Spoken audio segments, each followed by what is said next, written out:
Hello students, नमस्कार। मैं doctor Manish sir अपने चैनल में आपका स्वागत करता हूं। आप पढ़ रहे हैं कक्षा 12 भौतिक विज्ञान का अध्याय 3 वैद्युत धारा के बारे में। आइए आज हम लोग पढ़ेंगे प्रतिरोधों के संयोग के बारे में, कॉम्बिनेशन ऑफ रेजिस्टेंस के बारे में। ध्यान से समझिएगा। कॉम्बिनेशन ऑफ रेजिस्टेंस, प्रतिरोधों का संयोग। कॉम्बिनेशन ऑफ रेजिस्टेंस, प्रतिरोधों का संयोग। ठीक है। तो आपको पता है कि कभी कभी हम लोग जब एक्सपेरिमेंट करते हैं, प्रयोग करते हैं, तो एक से अधिक प्रतिरोधों को आपस में जोड़ना पड़ता है। ठीक है। प्रयोग के दौरान कभी कभी एक से अधिक प्रतिरोधों को जोड़ने की आवश्यकता होती है। ठीक है। और वहां पर हम प्रतिरोधों को दो तरह से जोड़ते हैं। प्रतिरोधों को कितने प्रकार से जोड़ते हैं? दो तरह से।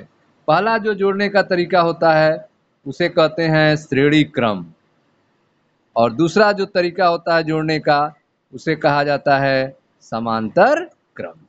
ठीक है। तो प्रतिरोधों का कॉम्बिनेशन हम दो तरीके से कर सकते हैं। पहला है इन सीरीज, श्रेणी क्रम में, और दूसरा है समांतर क्रम, इन पैरेलल, जिसे पार्श्व क्रम भी कहा जाता है। समांतर क्रम को पार्श्व क्रम भी कहा जाता है। ठीक है। कभी कभी एक कंडीशन आती है कि कुछ प्रतिरोधों को श्रेणी क्रम में और कुछ प्रतिरोधों को समांतर क्रम में भी जोड़ना पड़ता है। इस संयोग को मिश्रित क्रम कहा जाता है। ठीक है। तो जब कभी भी कुछ प्रतिरोध श्रेणी क्रम में जुड़े हों, कुछ प्रतिरोध समांतर क्रम में जुड़े हों, तो ऐसे संयोग को, ऐसे कॉम्बिनेशन को मिक्स्ड ग्रुपिंग अर्थात मिश्रित क्रम कहते हैं। ठीक है। अब जो है, यदि किसी वैद्युत परिपथ में किन्हीं दो बिंदुओं के बीच में, ठीक है, कोई वैद्युत परिपथ है और हम दो बिंदु लेते हैं ए और बी।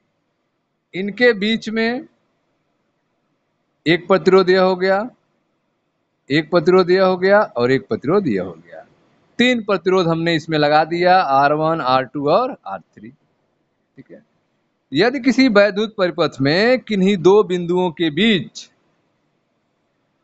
कई प्रतिरोध लगे हों, तो उनको हटाकर इनके जगह पर केवल एक प्रतिरोध लगाया जाए। ठीक है। तो ऐसे प्रतिरोध को तुल्य प्रतिरोध कहा जाएगा।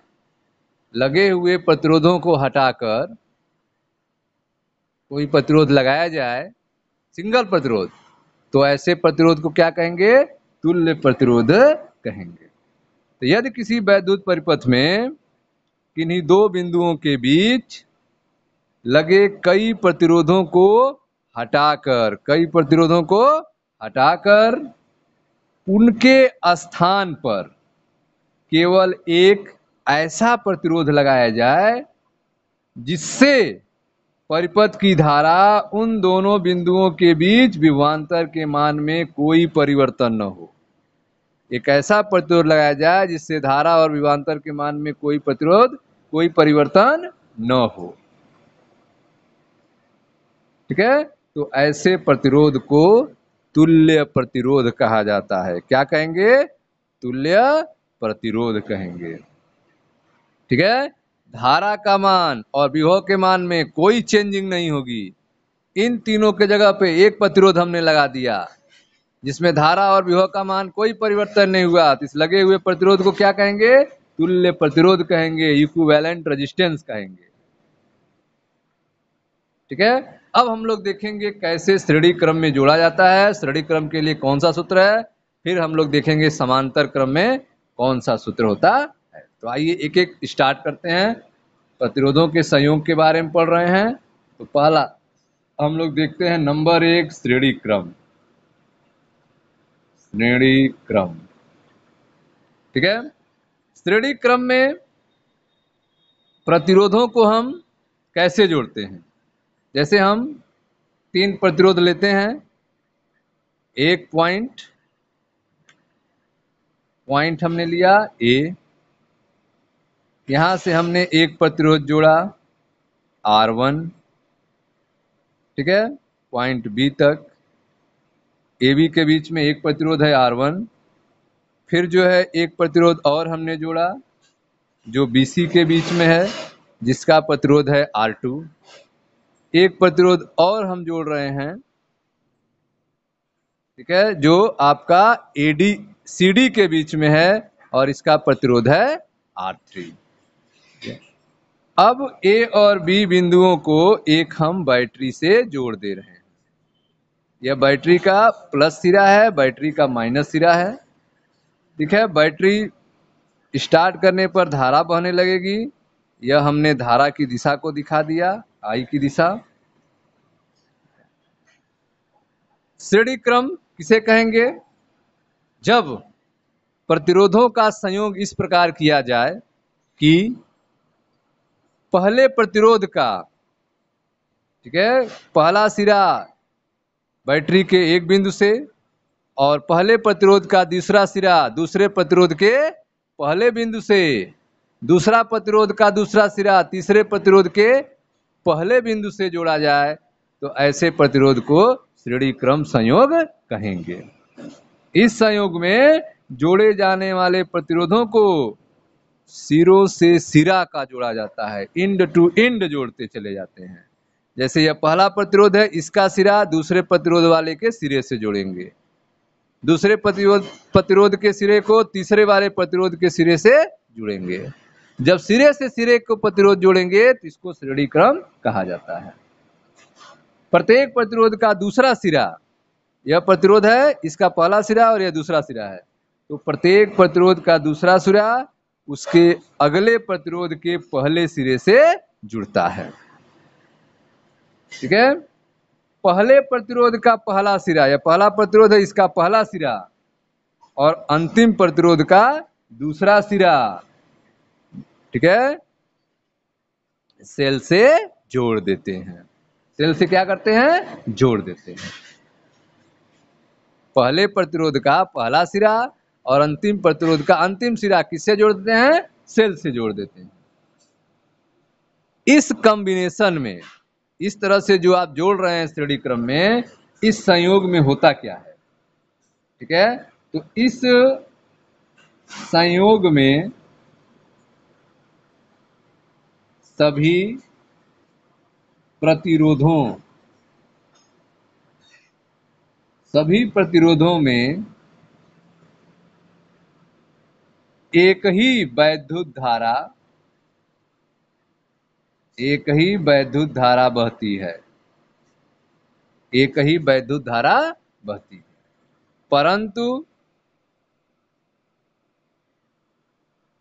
उनके सिरों के बीच विभवांतर उनके प्रतिरोधों के अनुसार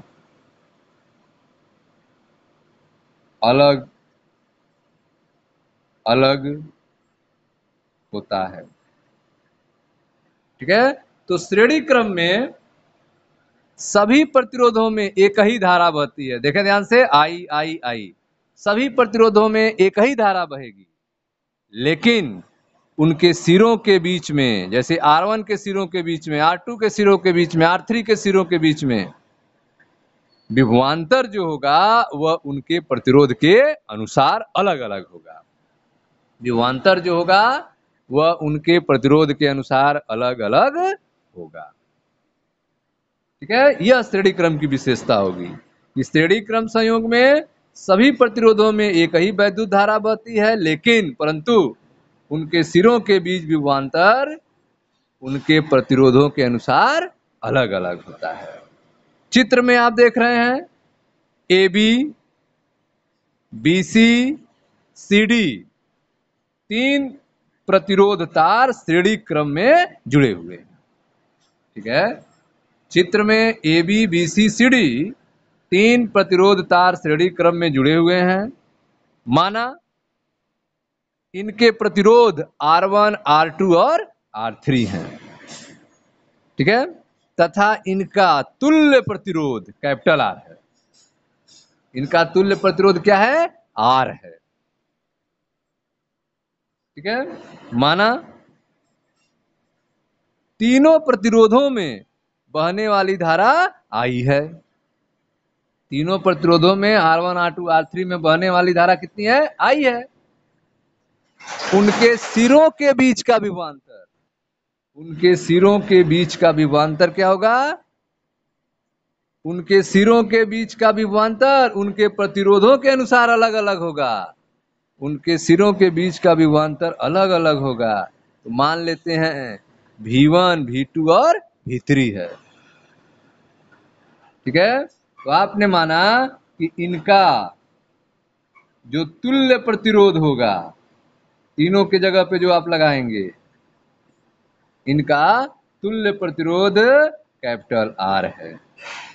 ठीक है, माना तीनों प्रतिरोधों R1 R2 R3, तीनों प्रतिरोधों R1 R2 R3 में बहने वाली धारा I तथा उनके सिरों के बीच विभवांतर, उनके सिरों के बीच विभवांतर क्रमशः V1 V2 व V3 है। ठीक है, V1 V2 व V3 है। आप सूत्र पढ़े हैं V बराबर आई आर। क्या सूत्र पढ़े हैं? V बराबर आई आर। ठीक है, तो हम V1 का मान निकालेंगे, V2 का मान निकालेंगे और V3 का मान निकालेंगे।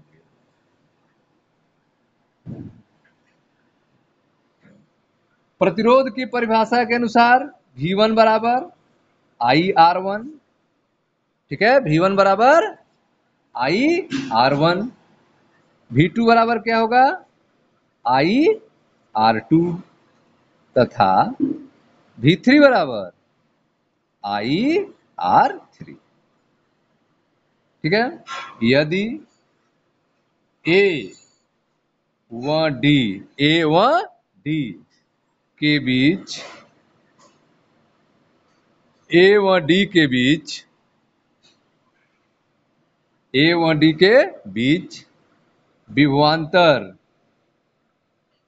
विभवांतर भी हो, तब यदि A व D के बीच विभवांतर कितना हो? V हो, तब क्या होगा? V हो तब V बराबर V1 plus V2 plus V3। ठीक है, V बराबर V1 plus V2 plus V3। V बराबर V1 का मान IR1 प्लस V2 का मान IR2 प्लस V3 का मान IR3। I क्या हो गया? कॉमन हो गया, R1 plus R2 plus R3। ठीक है, V बराबर क्या हो गया? I common, R1 plus R2 plus R3। ठीक है, क्योंकि A और D के बीच तुल्य प्रतिरोध क्या है? R है। आपने क्या माना है? A व D के बीच तुल्य प्रतिरोध क्या है? कैपिटल R है। A और D के बीच का तुल्य प्रतिरोध क्या है? कैपिटल R है। ठीक है, तो तुल्य प्रतिरोध के लिए विभव क्या होगा? V बराबर IR होगा। V बराबर IR। ठीक है, इसको समीकरण 1 मानते हैं, V बराबर I को समीकरण 2 मानते हैं। यह V बराबर IR का मान समीकरण 2 में रखते हैं। V बराबर IR का मान समीकरण 2 में 1 में रखते हैं। समीकरण 2 से 1 में V की जगह क्या लिखेंगे? IR। तो IR बराबर I in bracket R1 plus R2 plus R3। I से I क्या हो गया? कैंसिल हो गया। तो R बराबर क्या आ गया? R1 plus R2 plus R3। R बराबर R1 plus R2 plus R3 आ गया। ठीक है स्टूडेंट्स, तो इस तरह से आपको सूत्र मिला R बराबर R1 plus R2 plus R3, अर्थात श्रेणी क्रम में जुड़े हुए प्रतिरोधों का जो तुल्य प्रतिरोध R आता है वह उन प्रतिरोधों के योग के बराबर होता है, अलग अलग प्रतिरोधों के योग के बराबर होता है। ठीक है, स्पष्ट है। श्रेणी क्रम में तुल्य प्रतिरोध का मान प्रतिरोधों के, प्रत्येक प्रतिरोधों के अलग अलग मान से अधिक होता है, क्योंकि सबको ऐड करके मान निकलता है तुल्य प्रतिरोध। तो तुल्य प्रतिरोध का मान प्रत्येक प्रतिरोध के अलग अलग मान से अधिक होता है। ठीक है स्टूडेंट्स, तो यह हो गया आपका श्रेणी क्रम में तुल्य प्रतिरोध का सूत्र R बराबर R1 plus R2 plus R3। अब आते हैं श्रेणी क्रम, हो गया। समांतर क्रम की बात करते हैं, जिसे पार्श्व क्रम भी कहा जाता है। तो ध्यान से समझिएगा, पार्श्व क्रम में कैसे कॉम्बिनेशन करते हैं और क्या सूत्र होता है।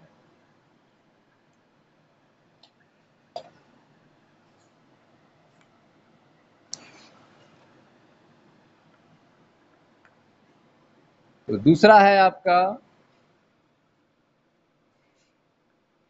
पार्श्व क्रम, जिसको समांतर क्रम भी कहा जाता है। जब दो या दो से अधिक प्रतिरोधों को, ठीक है, दो या दो से अधिक प्रतिरोधों के एक सिरे को, ठीक है, एक पॉइंट से, दो या दो से अधिक प्रतिरोधों के एक सिरे को एक पॉइंट से और प्रतिरोधों के दूसरे सिरे को दूसरे पॉइंट से जोड़ देते हैं, तो ऐसे क्रम को पार्श्व क्रम कहते हैं। ठीक है, जैसे हम लेते हैं यह तीन प्रतिरोध है, यह तीन प्रतिरोध है। अब जो है इनके एक सिरे को एक पॉइंट से हमने जोड़ दिया, इसके दूसरे सिरे को दूसरे पॉइंट से जोड़ दिया, तो यह क्रम क्या कहलाएगा? पार्श्व क्रम कहलाएगा, समांतर क्रम कहलाएगा, जिसे पार्श्व क्रम भी कहते हैं। ठीक है, जब प्रतिरोधों का एक सिरा एक पॉइंट से, दूसरा सिरा दूसरे पॉइंट से जुड़ा है, तो ऐसे क्रम को पार्श्व क्रम कहते हैं। ठीक है, एक फिगर तैयार करते हैं, तीन प्रतिरोध बनाते हैं।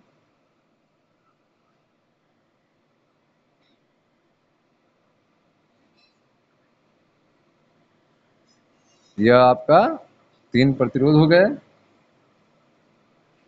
और इनको एक पॉइंट से जोड़ देते हैं, तीनों प्रतिरोधों को R1, R2, R3, तीन प्रतिरोध हो गए। यह पॉइंट है आपका A, यह पॉइंट है आपका B। इन दोनों पॉइंटों को बैटरी से जोड़ देते हैं, इन दोनों पॉइंटों को हमने बैटरी के प्लस और माइनस सिरे से जोड़ दिया। ठीक है, बैटरी से धारा जो है बहना शुरू होगी I। पॉइंट ए पे आने पर धारा तीन भागों में बढ़ जाएगी, I1, I2 और I3। ठीक है, फिर यह धारा जो है प्रतिरोधों से होते हुए निकलेगी और बी पॉइंट पर एक हो जाएगी धारा I और बैटरी में चली जाएगी। ठीक है, तो जब दो या दो से अधिक प्रतिरोध इस प्रकार जुड़े हों कि उन सबके एक सिरे को एक बिंदु से और उनके दूसरे सिरे को दूसरे बिंदु से जुड़े हों, तो इस संयोग को पार्श्व क्रम कहते हैं। ठीक है, क्या विशेषता है? इसमें सभी प्रतिरोधों, इसमें सभी प्रतिरोधों के सिरों के बीच, सभी प्रतिरोधों के सिरों के बीच एक ही विभवांतर लगता है, एक ही विभवांतर लगता है। ठीक है, परंतु उनमें धारा धारा अलग अलग अलग अलग होती है। धारा क्या होगी? अलग अलग होगी, लेकिन विभवांतर क्या होगा? एक होगा। सभी प्रतिरोधों का विभवांतर एक ही होगा, लेकिन धारा सब में अलग अलग होंगी। ठीक है, तो चित्र में आप देख रहे हैं कि बिंदु ए और बी के बीच तीन प्रतिरोध R1, R2 और R3 पार्श्व क्रम में जुड़े हुए हैं।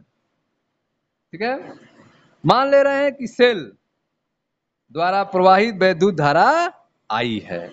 सेल के द्वारा प्रवाहित वैद्युत धारा क्या है? I है। बिंदु ए पर यह धारा तीन भागों में बढ़ जाती है। बिंदु ए पर धारा क्या होती है? तीन भागों में बढ़ जाती है। ठीक है, बिंदु ए पर यह धारा जो है तीन भागों में बढ़ जाती है, I1, I2 और I3 में। ठीक है, माना R1 में I1 धारा है, R2 में I2 धारा है और R3 में I3 धारा है। फिर यह I1, I2 और I3 मिलकर, ठीक है, धारा I हो जाती है। बिंदु बी पर तीनों धाराएं मिल जाती हैं और I बन जाती हैं। बिंदु P पर तीनों धाराएं क्या होती हैं? मिल जाती हैं और I बन जाती हैं। अर्थात I बराबर क्या है? I1 plus I2 plus I3। I बराबर I1 plus I2 plus I3। ठीक है, आगे देखते हैं। माना बिंदु A व B के बीच विभवांतर A व B के बीच विभवांतर V है। A और B के बीच विभवांतर कितना है? V है। अब चूंकि प्रत्येक प्रतिरोध बिंदु AB से जुड़ा हुआ है, प्रत्येक प्रतिरोध किससे जुड़ा है? AB से जुड़ा है। अतः प्रत्येक के सिरों के बीच विभवांतर क्या होगा? V ही रहेगा। प्रत्येक के सिरों के बीच का विभवांतर क्या होगा? V ही रहेगा। क्यों?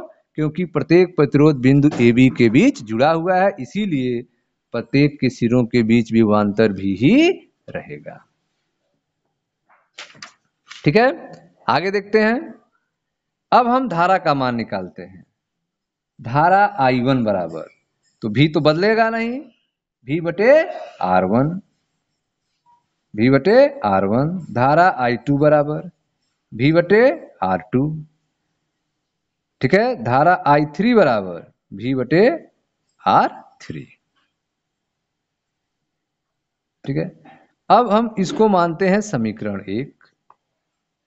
अब यह जो मान आया है I1, I2, I3 का समीकरण 1 में रखते हैं, तो क्या हो जाएगा?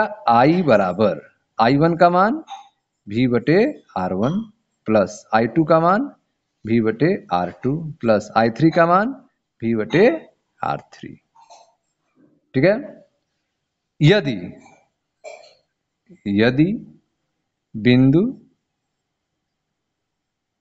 बिंदुओं A व B के बीच, बिंदुओं A और B के बीच तुल्य प्रतिरोध,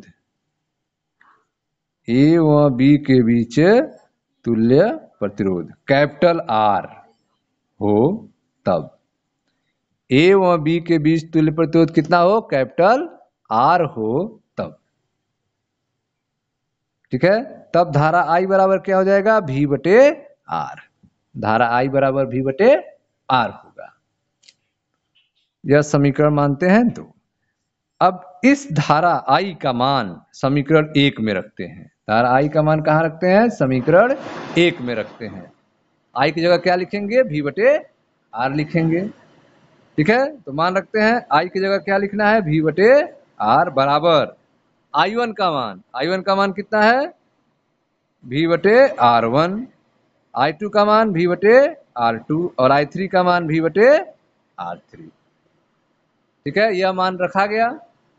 अब इसमें से V कॉमन हो जाएगा, V बटे R बराबर, V कॉमन हो गया, इन ब्रैकेट 1/R1, 1/R2 और 1/R3। ठीक, अब यहां पर